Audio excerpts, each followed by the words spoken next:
প্রত্যেকটা পণ্যের দাম বাড়তাছে, এইটা কোনো এমপি মন্ত্রীর খবর নাই। এক নাসিরুদ্দিন কই যায় এইটার খবর ঠিকই রাখে। সাধারণ জনগণে তো কষ্ট করতেছে, এইটার খবর কেউ বেড়াই রাখে না।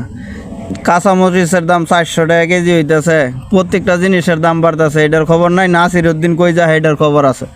শালার ফুতায় একটা কথা আজকে মন থেকে কইতেছি, তোমরা যত মানুষের উপর জুলুম করবা না, তত মানুষের কাছে চলে যাব। নাসিরুদ্দিন পাটোয়ারিরে যত হামলা মামলা দিবা আর যত এনসিবিরে যত তোমরা নির্যাতিত করবা, তারা মানুষের ভালোবাসা আরও বেশি পায় নিব। এমন সময় হবে বিএনপি দল বিরোধী দলও হইতে পারবো না, কারণ জামাত হবে প্রধান দল আর ছোটোখাটো দলটি হবে বিরোধী দল। হয়তো ক্ষমতা আছে 2-4-10 বছর থাকবো, আমি হয়তো থাকতাম না, কিন্তু কথাটা আপনারা মনে রাখেন, ভিডিওটা ডাউনলোড দিয়ে রাখেন।